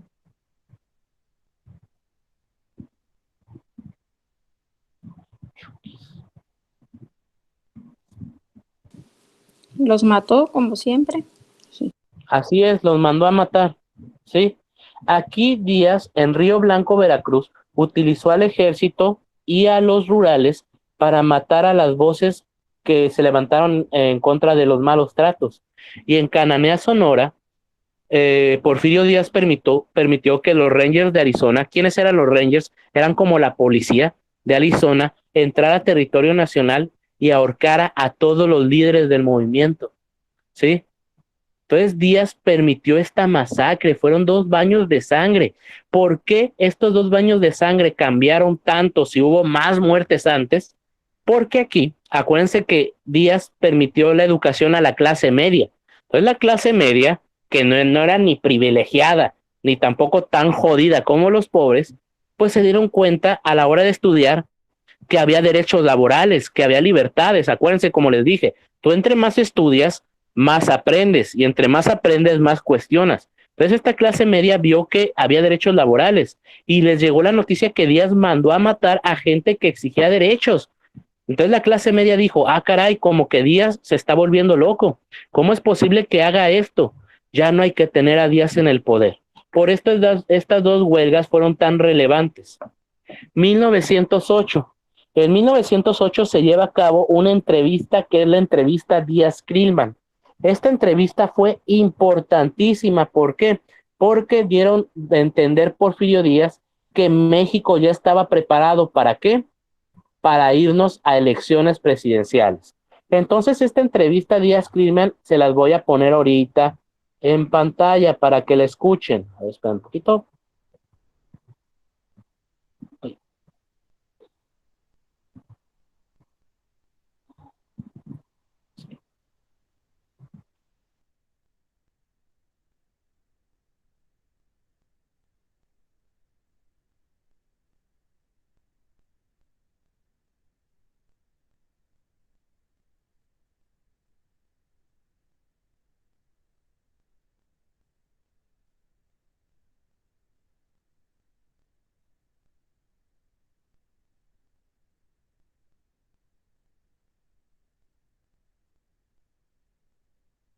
La entrevista a Díaz Krillman. Para septiembre del año de 1907, el general Porfirio Díaz había cumplido ya 77 años. Lógica e inevitablemente ya no gozaba de las energías físicas ni de la capacidad intelectual de su espléndida madurez. Sus amigos más cercanos pensaban con inquietud en el futuro de México, cuando el pulso del viejo autócrata dejara de latir. El vicepresidente Ramón Corral, impuesto en tal cargo por don Porfirio, no disfrutaba de simpatía popular, a pesar de sus méritos siempre discutidos y discutibles. La inmensa mayoría de las personas preocupadas por la situación política no veían con buenos ojos que Corral fuera el sucesor del presidente Díaz. A fines de este año de 1907 se hablaba en pequeños círculos de quién debía sustituir a Corral en las próximas elecciones de 1910. Entre muchos amigos del gobierno se pensaba que el general Díaz debía ser reelecto, pero que seguramente no iba a terminar su periodo de 6 años a causa de su avanzada edad. Y en efecto, no lo habría terminado porque si no se hubiera dado la revolución, Díaz falleció en 1915. Entonces, el periodo era de 1910 a 1916. De aquí era la importancia del problema relativo a la vicepresidencia. En esos círculos formados por personas cultas, predominaban en forma aplastante los porfiristas. Para sustituir primero a don Ramón Corral y después a don Porfirio, si el caso llegara. Se oían los nombres del general Bernardo Reyes, gobernador de Nuevo León, del licenciado don José Yves Limantour, del grupo de los científicos, ministro de Hacienda, y de don Teodoro Dehesa, gobernador de Veracruz. Pero la verdad era que nadie entre esos amigos del gobierno, cálidos o tibios, se atrevía a dar el primer paso. Todos estaban expectantes a la voz del amo, la rectificación del principio de poca política y mucha administración.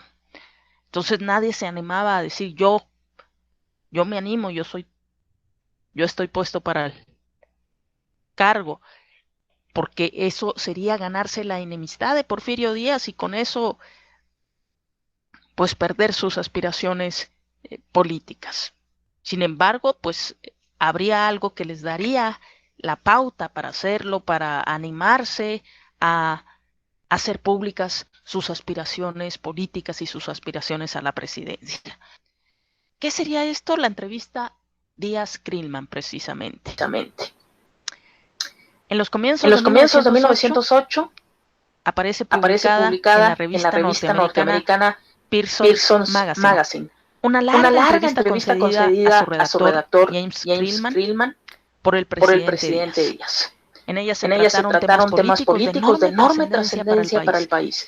Y esta entrevista se convirtió en célebre porque si bien el periodista concedió exorbitantes elogios a Porfirio Díaz, pues lo presenta como el hombre más grande de su tiempo, como el héroe más grande de América y del mundo entero.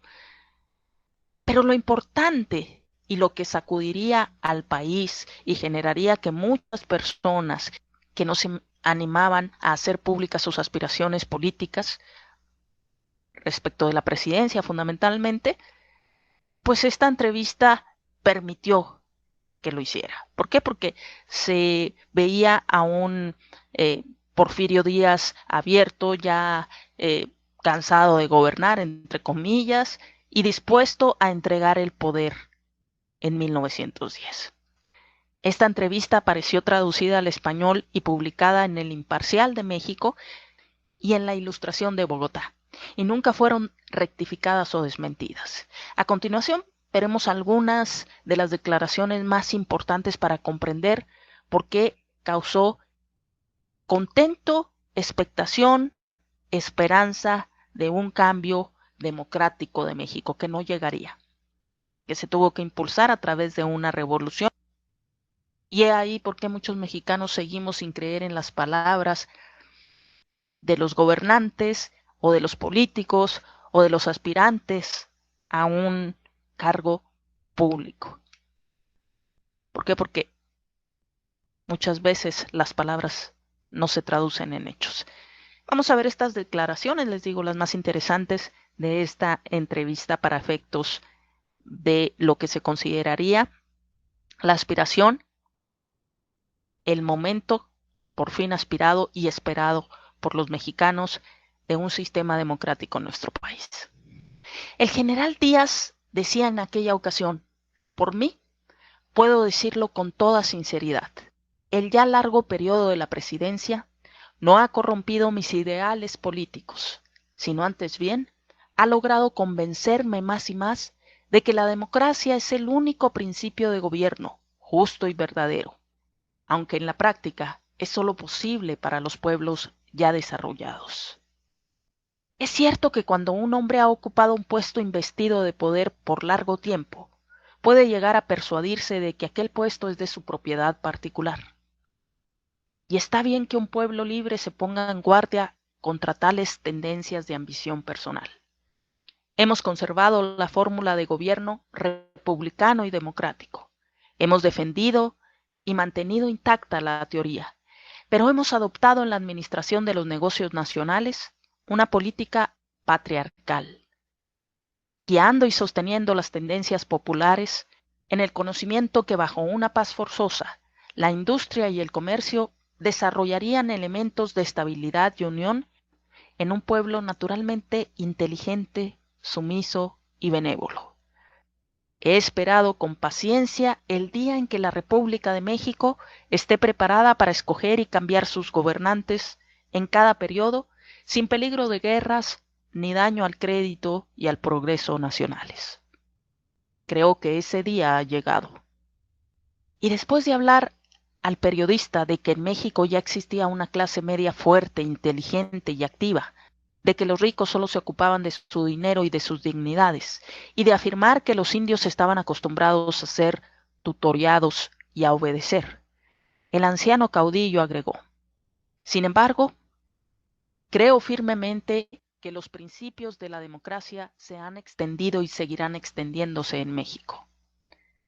Tengo firme resolución de separarme del poder al expirar mi periodo, cuando cumpla 80 años de edad, sin tener en cuenta lo que mis amigos y sostenedores opinen, y no volveré a ejercer la presidencia.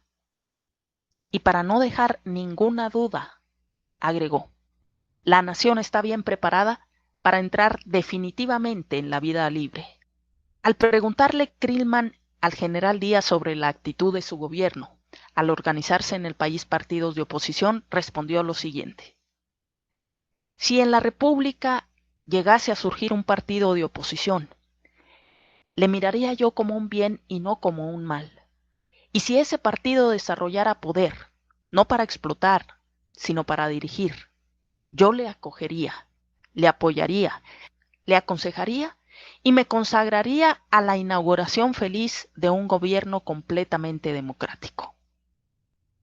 En resumen, pues, el general Díaz expresó en esta entrevista la opinión de que el sistema democrático es el único justo y que la nación, en 1908, ya estaba preparada para entrar de modo definitivo en la vida libre.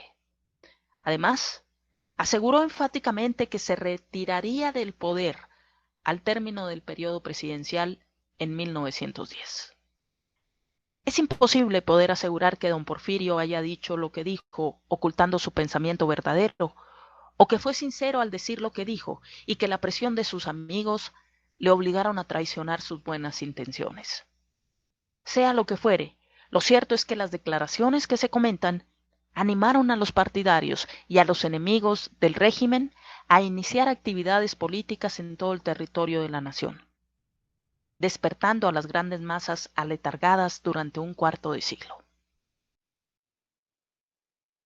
La entrevista a Díaz Krillman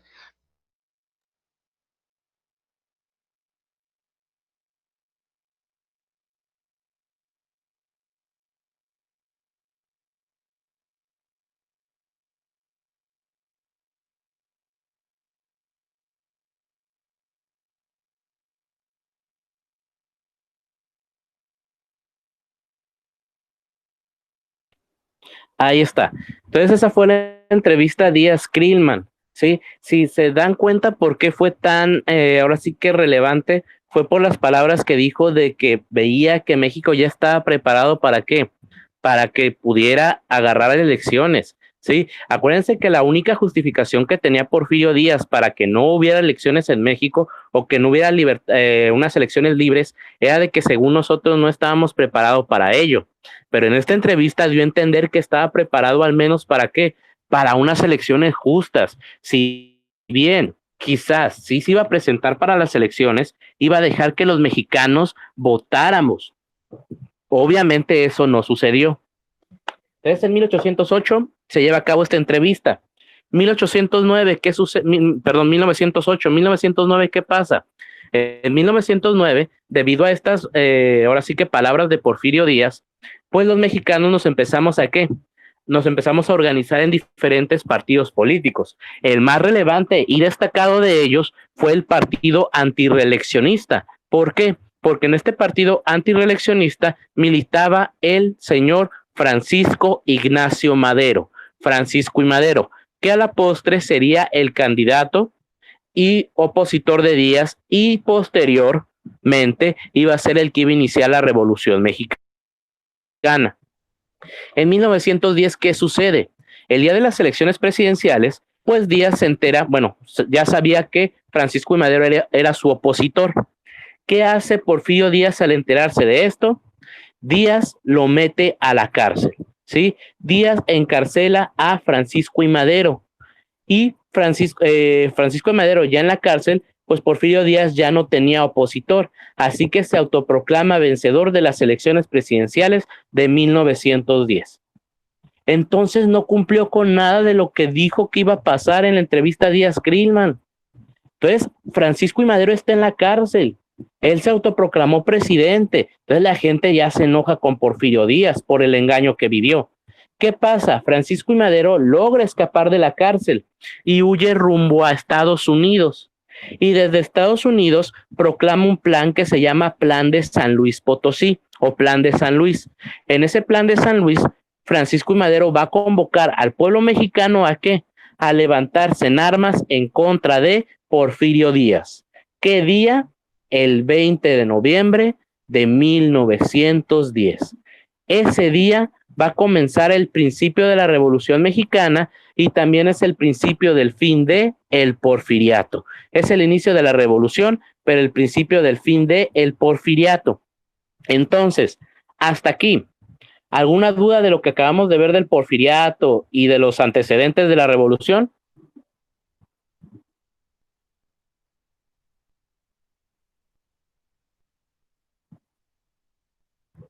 ¿No? ¿Ninguna duda? No. Ok. Entonces, ahorita ya vamos a empezar a ver lo que es la revolución. La revolución también la vamos a tener que estudiar de diferentes puntos de vista. ¿Por qué? La revolución la vamos a tener que dividir en 3 etapas. ¿Sí? La Revolución Mexicana va de 1910 a 1917. Ahorita estamos viendo que la revolución se supone que inicia por quitar a Porfirio Díaz del poder, pero nos vamos a dar cuenta que no necesariamente con la derrota de Díaz se va a acabar la Revolución Mexicana. La Revolución Mexicana vamos a ver que en un principio logramos derrotar a Díaz en un año, pero la revolución va a continuar hasta 1917.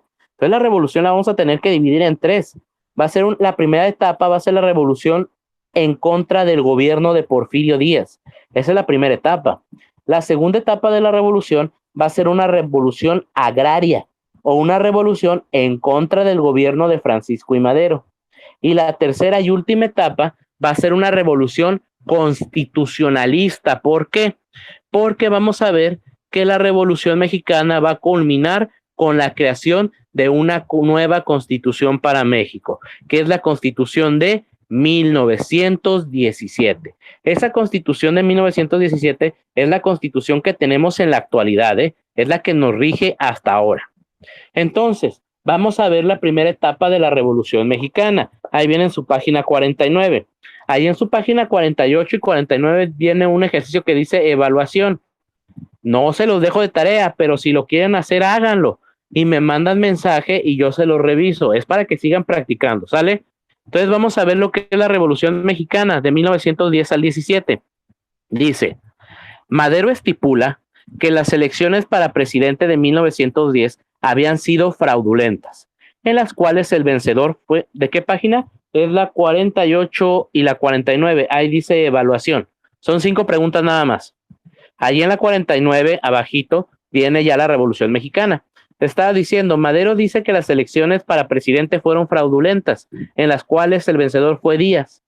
Francisco I. Madero se niega a reconocer a Porfirio Díaz como presidente y proclama el Plan de San Luis Potosí, en el cual, ahora sí que Francisco I. Madero asume el cargo de presidente provisional y convoca al pueblo a la revuelta el día 20 de noviembre de 1910.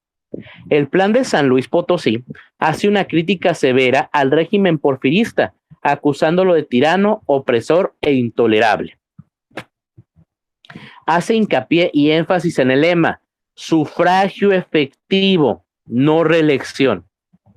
Eso subráyenlo, porque ese es el lema de la revolución, sufragio efectivo, no reelección. Yo me acuerdo que en la primaria de niño, a mí al menos me ponían a hacer planas de esto, sufragio efectivo, no reelección. ¿Sí? Yo no los voy a poner a hacer planas, pero subráyenlo. ¿Por qué? Porque ese es el lema de la Revolución Mexicana.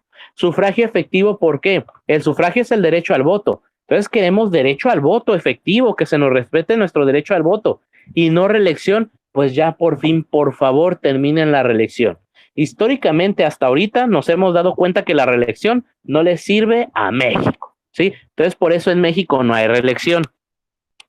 La revuelta inició posteriormente a la fecha en las montañas del oeste de Chihuahua, bajo la dirección de Pascual Orozco y Pancho Villa. Entonces aquí ya vemos al primer héroe más reconocido de la revolución, Pancho Villa. ¿Sí?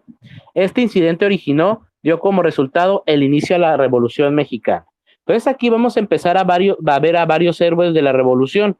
Vamos a ver a Pancho Villa, Emiliano Zapata, a Francisco I. Madero, a Venustiano Carranza. Entonces aquí vamos a ver estos héroes, pero a diferencia de los que nos han hecho pensar durante muchos años la historia, que dicen que estos héroes fueron amigos, nos vamos a dar cuenta que no, que sí son héroes de la revolución, pero como les dije que son diferentes etapas, pues vamos a ver que muchos de estos van a ser enemigos. No todos los héroes de la Revolución Mexicana fueron amigos. La Revolución Mexicana vamos a ver que está llena de traiciones. Uno en un momento va a ser tu amigo y al otro te va a mandar a matar. Así vamos a ver esta red de traiciones durante la Revolución Mexicana. Entonces, aquí vemos al primer héroe, Pancho Villa. Es de los más famosos. Bueno, Pancho Villa no se llamaba así. El verdadero nombre de Pancho Villa era Doroteo Arango, ¿sí? Se cambió el nombre a Pancho Villa, ¿por qué? Porque Pancho Villa, antes de ser revolucionario, fue un bandolero, ¿sí? Fue un vándalo, era un ladrón, iba de lugar en lugar robando, ¿sí? ¿Por qué se cambió el nombre? Porque era perseguido por Estados Unidos. Pancho Villa era el enemigo número 1 de Estados Unidos. Entonces Pancho Villa es nuestro héroe, pero fue un ladrón, ¿sí? Pero se convirtió en héroe por luchar al lado de Francisco I. Madero y derrotar a Porfirio Díaz. ¿Qué más pasa? Los grupos revolucionarios se multiplicaron en los estados del norte y progresivamente se comenzaron a sublevar varias bandas al sur de la Ciudad de México, en específico en el estado de Morelos, en donde los campesinos reclamaban a las haciendas las tierras que eran de sus antepasados y que se les había quitado. Entonces aquí a Díaz se les juntan dos bandos, uno del lado del norte y otro del sur. En el norte pues empezaron a quererlo quitar porque era un dictador, era un intolerante, pues asusados por Francisco I. Madero. Pero también se le juntaron también los campesinos que sufrieron por su ley de latifundismo, se empezaron a rebelar en contra de Díaz porque querían que se les regresaran las tierras que se les habían quitado anteriormente.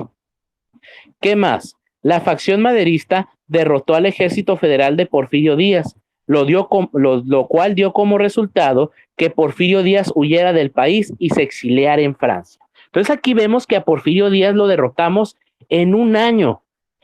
En un año logramos derrotar a Porfirio Díaz, ¿sí? Díaz renuncia a la presidencia de México. Aquí no lo dice, pero Díaz renuncia a la presidencia y una vez que renuncia, huye rumbo a Francia. Ven, como les digo que Díaz estaba traumado con Francia, Díaz se exilia a Francia y allá termina sus últimos días de vida. Entonces, en un año, derrotamos al gran dictador de Díaz, ese personaje con tanto poder que hacía lo que quisiera, en un año lo logramos derrotar. Bueno, ¿qué más pasa? Bueno, como ya no está Díaz en el poder, hay que elegir al presidente de México. Entonces, ¿a quién elegimos como presidente? Se escuchó eco. Ahí está, se me activó el otro. Entonces, ¿a quién elegimos como presidente de los mexicanos? Elegimos como presidente a Francisco I. Madero. Entonces, Francisco I. Madero se convierte en presidente de México y vicepresidente va a ser Pino Suárez. Y con esto se acaba la primera etapa de la Revolución Mexicana, la revolución en contra de Porfirio Díaz. En un año, ¿se fijan? En un año logramos derrotar a Porfirio Díaz. Pero ¿qué pasa? Una vez que termina la revolución contra Díaz, al contrario de lo que podíamos pensar de que todo se iba a arreglar, no fue así. ¿Por qué? Francisco I. Madero, para lograr el apoyo de los mexicanos, prometió mucho. ¿Qué prometió? Prometió la restitución de tierras, prometió derechos laborales, prometió ahora sí que hubiera educación para todos, seguridad. Entonces nosotros lo elegimos presidente y decimos, órale, Madero, ya eres presidente, arréglame México. Y para hacer esto, Francisco Madero, ¿qué ocupa? Dinero. Pero Francisco Madero llega al poder y se da cuenta de algo, ¿de qué? De que en México ya no hay dinero. ¿Por qué? Cuando Porfirio Díaz se va del país, ¿qué creen ustedes que se va junto con él?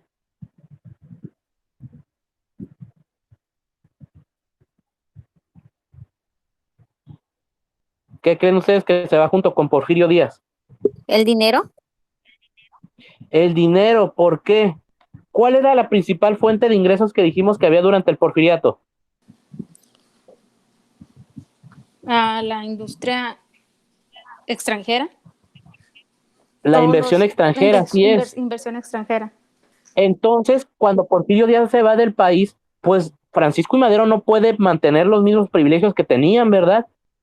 Porfirio Díaz los dejó hacer lo que quisieran. Madero no puede. ¿Por qué? Pues porque la revolución fue hecha para terminar eso. Entonces, como los extranjeros dijeron, no me dan los mismos privilegios, yo me voy. Entonces se va toda la inversión extranjera de México. Y durante 33 años México no produjo nada. Todo lo que teníamos era inversión extranjera. Entonces México entra en una crisis económica así de rápido. México ya no tiene dinero. Entonces Madero ya no tiene dinero y no puede echar a andar sus proyectos y promesas. Entonces aquí la gente se empieza a rebelar en contra de Madero y así inicia la segunda etapa de la revolución, que va a ser una revolución agraria y una revolución en contra del gobierno de Madero. ¿Por qué? Porque lo van a querer quitar. Entonces esta etapa de la revolución va a durar de 1911 al 1913. Madero no va a durar ni 2 años en el poder. ¿Qué pasa? Para empezar, Madero se va a enfrentar a diferentes, ahora sí que movimientos en su contra. El primero va a ser un movimiento militar. Los militares que se quedaron todavía con la, ahora sí con la idea de defender a Díaz, se empiezan a rebelar en contra de Madero. Madero los logra controlar. Pero ¿qué pasa? En Morelos, un campesino se va a rebelar en contra de Madero. ¿Por qué? Porque no cumplió con lo que prometió, que fue un reparto agrario. ¿Quién era este campesino de Morelos? Emiliano Zapata. Emiliano Zapata va a ser enemigo de Francisco I. Madero. ¿Ven cómo les digo que aquí los héroes van a ser enemigos? Bueno, aquí Zapata se rebela en contra de Madero y crea un plan que se llama Plan de Ayala. Este Plan de Ayala dice que Madero y Pino Suárez deben de renunciar a sus puestos respectivamente, uno como presidente y otro como vicepresidente. Y una vez que renuncien, se tiene que hacer una restitución de tierras inmediata, ¿sí? Entonces Madero tampoco acepta esto. ¿Qué va a hacer Zapata? Va a hacer justicia por su propia mano. Durante el gobierno, durante esta etapa de la revolución, Zapata va a asesinar a muchos hacendados para recuperar las tierras perdidas. Entonces el Plan de Ayala, su lema era tierra y libertad, o también conocido como la tierra es de quien la trabaja. Entonces Zapata ya es enemigo de Francisco y Madero, pero Zapata no va a ser el causante de que Madero sea derrotado. ¿Por qué?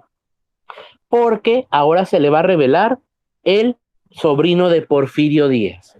Entonces dice, en Veracruz se revela el sobrino de Porfirio Díaz, Félix Díaz, y posteriormente el antiguo secretario de guerra, el general Bernardo Reyes. Bernardo Reyes era la mano derecha de Porfirio Díaz. Entonces aquí el sobrino de Porfirio Díaz y Bernardo Reyes por separado intentan derrotar al gobierno de Francisco y Madero. Ambos fueron sometidos y llevados presos a la Ciudad de México. Entonces Madero logró controlarlos, pero ¿qué pasa? La inestabilidad política seguía creciendo constantemente y el país continuaba sumido en un caos económico. Desde la cárcel, Félix Díaz y Bernardo Reyes conspiran en contra de Madero. Entonces, estos dos personajes, aún estando en la cárcel, siguen conspirando para derrotar al gobierno de Madero, ¿sí? ¿Qué pasa? ¿Quién sí lo va a lograr? Félix Díaz. Félix Díaz se va a unir con Victoriano Huerta y va a obtener un poco de ayuda de Estados Unidos para lograrlo. Dice, con la intervención directa del embajador Henry Lane Wilson, se firma en la embajada norteamericana el Pacto de la Ciudadela entre Félix Díaz, jefe de los alzados, y Victoriano Huerta. En este documento se desconoce a Madero y a Pino Suárez como presidente y vicepresidente respectivamente. Entonces aquí Estados Unidos ayuda a Félix Díaz y a Victoriano Huerta a unir fuerzas firmando el Pacto de la Ciudadela. Este Pacto de la Ciudadela tiene como intención derrotar al gobierno de Francisco y Madero. El 9 de febrero de 1913, Félix Díaz y Pascual Orozco encabezan el cuartelazo de la Ciudadela, que culmina con la decena trágica. Victoriano Huerta asume el poder relegando a Félix Díaz. ¿Qué pasa? Aquí ejecutan el Pacto de la Ciudadela, atacan al gobierno de Francisco y Madero, atacan a su ejército y logran derrotarlo. Entonces logran derrotar al ejército de Madero. A esta batalla se le conoce como la decena trágica. ¿Por qué? Porque el gobierno de Madero, que logró echar al dictador de Porfirio Díaz, acaba de ser derrotado. Entonces Félix Díaz le gana. Y a lo contrario que podríamos pensar de que el siguiente presidente iba a ser Félix Díaz, que era la intención, no ocurre así. ¿Por qué? Porque Victoriano Huerta se le adelanta, como decimos coloquialmente, le come el mandado, y Huerta se autoproclama presidente de México, relegando a Félix Díaz. Entonces Félix Díaz se queda pues en la orilla, se le adelantó Victoriano Huerta. Entonces Huerta se autoproclama presidente. Estados Unidos reconoce a Victoriano Huerta como presidente. ¿Qué va a pasar con Pino Suárez y con Francisco y Madero? Bueno, Huerta los manda a la cárcel, ¿sí? A la cárcel de Lecumberri. Esa cárcel es muy famosa, ahorita ya no es cárcel en México, es el Palacio Negro de Lecumberri. En la actualidad Lecumberri sirve como donde está todo el Archivo General de la Nación. En ese tiempo era una cárcel, la mandó a construir Porfirio Díaz. En esa cárcel había presos políticos. Entonces Huerta manda a la cárcel a Pino Suárez y a Madero, pero antes de llegar a la cárcel y entrar, son asesinados. Entonces Huerta y Madero son asesinados. Y con la muerte de Madero y con la muerte de Madero y Pino Suárez, pues se acaba la segunda etapa de la revolución, que fue una revolución en contra del gobierno de Madero. ¿Y quién va a quedar en el poder? Victoriano Huerta. Y así va a iniciar una tercera y última etapa, que va a ser una revolución constitucionalista. ¿Por qué? Como les dije, va a culminar con la creación de una constitución nueva para México. Pero esa tercera etapa la vamos a ver hasta la próxima clase. Entonces, hasta aquí. ¿Alguna duda de las dos etapas que acabamos de ver de la Revolución Mexicana? Profe, yo tengo una, dice relegando a Félix Díaz. ¿Qué significa la palabra relegando? Que lo dejas a un lado. Sí, relegando es como que lo dejas a un lado, lo dejas aparte, lo sacas de la jugada. Ah, ok, gracias. ¿Sí? ¿Alguna otra duda que tengan? ¿Queda claro los eventos, cómo se van compaginando? ¿Queda bien todo?